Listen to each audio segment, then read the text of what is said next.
Time. Time plus. Time plus disappointment. Time plus gravity. Time plus gravity plus flesh equals disappointment. Time. Time plus. Time plus vanity. Time plus flesh plus gravity plus vanity equals disappointment. No. Go back. Make the erasures. Defy. Go back. Become. Rewind. Tauten firm. Undo. Become. Remember. Stand behind your name.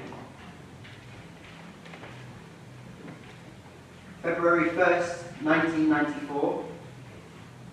I am so fat. I hate myself. I've got my period and I'm all spotty for the concert. My boobs are really big though and they look amazing in my bra. I'm going to wear the pink nightie and my black bra tomorrow. God, I hope I make them. But then I don't, because apart from my boobs I'm looking really shit. I wish I could still be a plant. I'm going to write a new poem later. I wish I could be more like her and amaze the world with stunning words. I really hope I'm famous, being an incredible writer or artist or actress by the time I'm 20. I'm so scared I'll never do anything amazing and just be fat instead. David talked to me today, which was really cool, but then I told him I was going to Manic Street Preachers tomorrow and he didn't know who they were, which made me not really fancy him as much, even though he looked gorgeous in model studies. Okay. Good night. P.S. I'm going to wear my fishnets and silver dots. I'm so excited I won't go to sleep. Time. Time plus. Time. I am a fat sack. A thick hunk. A fleshy doorstop ensuring that the portal to satisfaction remains stubbornly jammed shut. I am a dough-hipped person. The limp and quiver of suspended flesh. My tits are useless withered balloons, the most cheaply apposite a metaphor for a party being long over.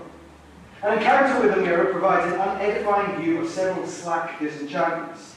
The first is my face, which impudently fails to conform to the stop clock of my self-image, which arrested at 25, thus providing an ineluctable shortfall, dizzyingly substantial between ideal and actuality. The reality of my own image is condemned to constitute a state of discrepancy. Subsequent to the morning routine of pissing into the wind or applying makeup, as it might more optimistically be called, the looking glass is to be avoided for any purpose beyond the most cursory of inspections. The second is my naked body, no more appetizing viewed as a whole or in sections. Areas of which once were pleasingly pneumatic appear to have been the subject of a callous assault by the forces of gravity. I am an essay in melancholic droop. I cannot help but feel that this is the beginning of an afterwards which will only deteriorate. Go back. Make the erasures. Go back. Become. Rewind. Tauten firm. Undo. Become. Remember. Stand behind your name. February 2nd, 1994. Fucking hell. The concert was so amazing. We got really far down the front and I think Richey was looking at me. I really swear he was, but we didn't get to meet them, and then I cried in relief and Colin fell out with me. I hate him so much sometimes. He's supposed to love them too, so I don't see why he didn't feel the intensity I felt of being near them, being close enough to meet them, and then horrible it feels that we didn't. I know that they would like me. Well, no, I don't, but I hope they would. They know how it feels to be so different and get picked on. They've used that feeling to make incredible music. I hope one day I can channel all my feelings into something that people will be crazy about. I feel like cancer and shoulder hurts. This crazy man bit me on the shoulder when we were playing You Love Us. I don't know why he did it, but I think he wanted to fuck me. It was quite sexy in a way, and I was feeling like I looked really nice. Mummy tried to say I wasn't allowed to wear my fishnets in such a short skirt because I looked like a prostitute. What a bitch. I hate my life. But I didn't tonight. So amazingly lost in the songs and for Richey to be right there. He honestly was looking at me. Now everything will seem all more shit because I don't know when I'll get to see them again and I'll probably never meet them ever. They would probably think I was fat and stupid anyway. Okay, good night. What a shit ending to an amazing night. Time. Time plus time. A general thickening has occurred.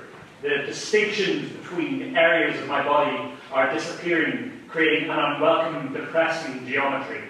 A certain barnyard quality has begun to typify my small frame, leading to attendant fears as to whether this has brought with it related bovine aromas.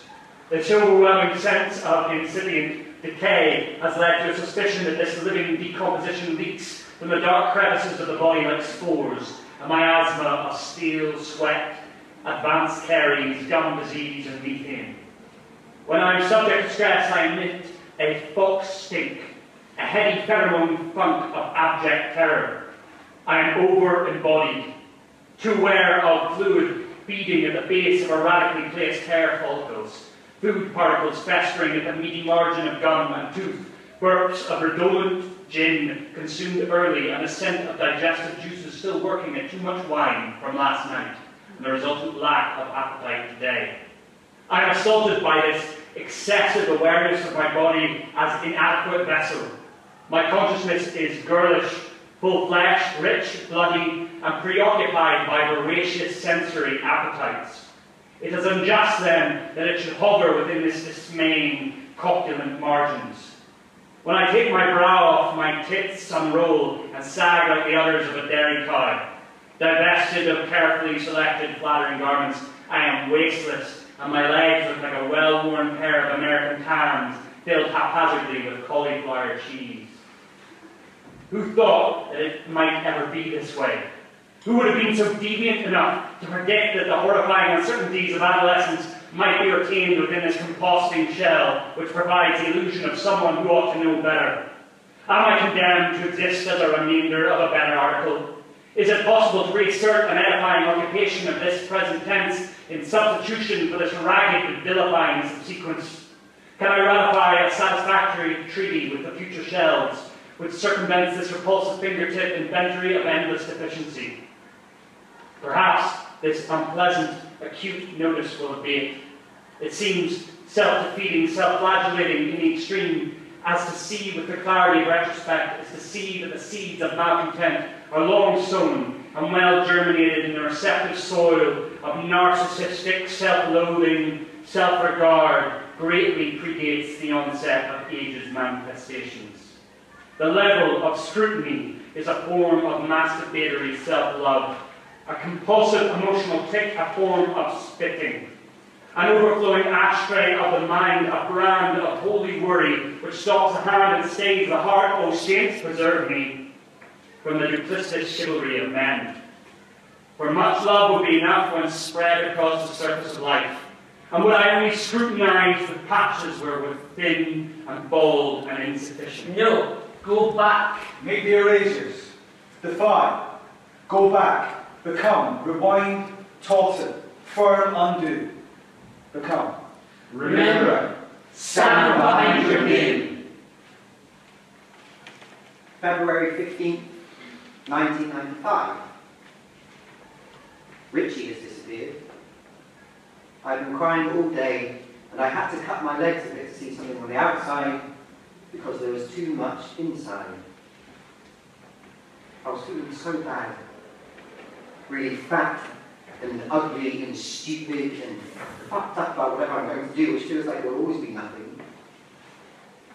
And then I heard, and I have been crying ever since. And I'm so horrible for crying and having to cut my legs because I'm not his friend or his family or his band who actually deserve to be. I'm just a dumb cunt who really loved this amazing man who I never met and now I definitely never will. He made me feel less alone. And now he's gone, and I'm all by myself inside this stupid, fat, ugly body with my stupid, shit, depressed brain. I'll definitely never do anything good now. I just want to see my own blood, and then get drunk, and never eat again. I want to burn this house down. I wish I could have told him he was incredible. I guess it wouldn't have made any difference.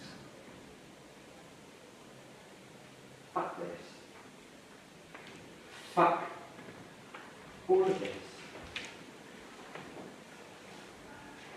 Time. Time plus camera.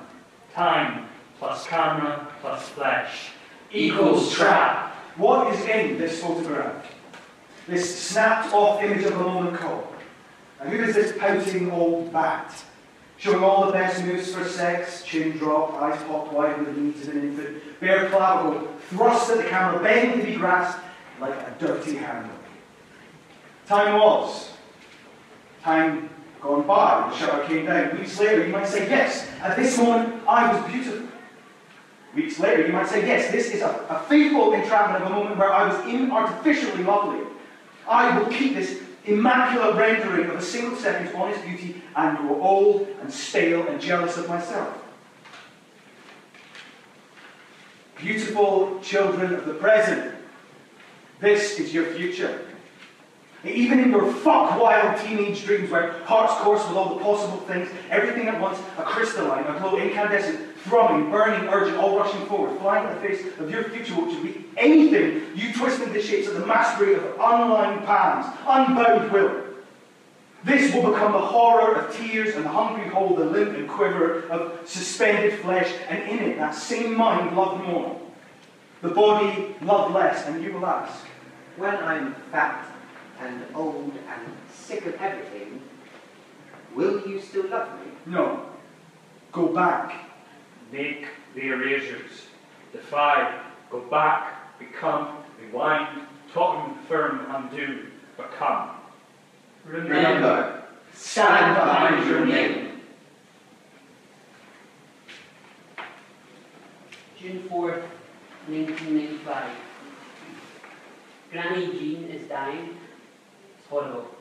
Daddy and I visited her in the hospital earlier and she made me do her hair. It was all falling out in clumps and she kept wailing, I can't believe my beauty is gone. Which is weird because she always looked like Daddy in drag. Felt really bad for thinking that. And it was also horrifying because I just assumed that once you got to a certain point of old age you were automatically okay about dying, which she is not. I'm more scared of dying than ever now. I did manage to do her hair sort of nicely, and I took one of the sparkly clips out of my own hair and put it in hers, which made her happy. And that was nice, even though I was quite sick at myself for thinking such unkind thoughts. Also, I was thinking about Richey Manic when we were in the hospital for some reason, and I felt really bad that I don't even cry when I draw him anymore. I made an amazing drawing of him in art, and everyone was saying it looked like a photo. But then I was upsetting myself because I was pleased they liked it, but they didn't really know who he was, and I couldn't be bothered to explain. And I thought, how terrible is it that someone dying can stop hurting after a while, and you can even stop being desperate to tell people about them when they were alive? That's why I was thinking of him when we were visiting Granny. I was so upset when he disappeared that I slashed myself up, and now that she's dying, it just feels strangely normal. He will never get old.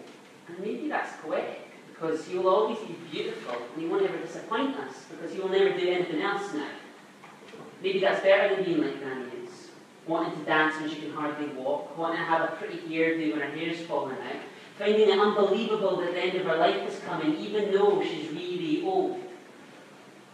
It made me really frightened and sad, but glad to be young. So I phoned up Colin, and we went to rooftops and went dancing. They have all these pink mirrors, and when you dance, you can see yourself 100 times. The DJ played Slash and Burn for me, and I was just totally going mental and not caring how I looked. And I was thinking of Richey and of Granny in the hospital, and it felt like the last moment of my life in a really exciting way. I can't explain it. I gave Simon a wank behind the train station when we got back because I was feeling wild, and like you should just do stuff you feel like, but I felt pretty disgusting afterwards. Like, I should have made that feeling into a poem or a painting instead. But, oh well. Simon was pretty happy. School tomorrow will be shit like always. Even worse because of thinking about Granny being dead. Okay. Good night. Time. Time plus memory. Time plus flesh plus memory. Time plus gravity. I cannot untether myself from the thought that I am filled with latent death.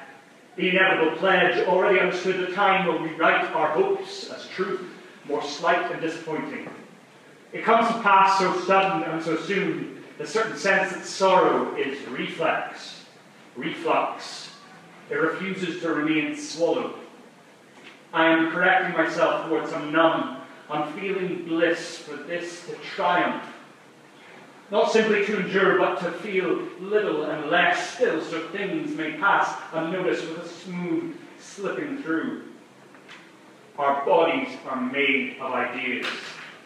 I neither mourn nor taste aesthetic lack, and it occurs to me, we all die of our ideas eventually, for they dictate the way we live. The palimpsest of skin, once perfect, unbroken, unmarked, unpenetrated, inviolate, this thick-furred cunt, the scheme of hairs, the withered sow, nothing will pink the cuts, heal the holes, smooth the pocks. Inside the mind, a tick of rot, the unglossed, the unalloyed, the unbeautiful fact of the hag heart softly dabbing the girl, remembering the beautiful boy, seeking out the lost, the truth. Your flesh is a traitor, complicit with clocks and gravity. Oh, the pull of it, the planetary pull of it, how cruel, the gravity, the mirror, and the merciless second hand. We all die of our ideas eventually, for they dictate the way we live. This is valedictory. To know and live. Fear not, grace requires transience. Fear not, yesterday's beauty is tomorrow's mulch. Today's mulch is tomorrow's beauty. When I'm fat and old and sick of everything, will you still love me? When I am fat and old and sick of everything, will you? When I am fat and old and sick of everything, will you When still I am love me? fat and old and sick of everything, will you still love me? When I am fat and old and sick of everything, will you still love me? When I am fat and old and sick of everything, will you still love me? When I am fat and old and sick of everything, will you still love me? When I am fat and old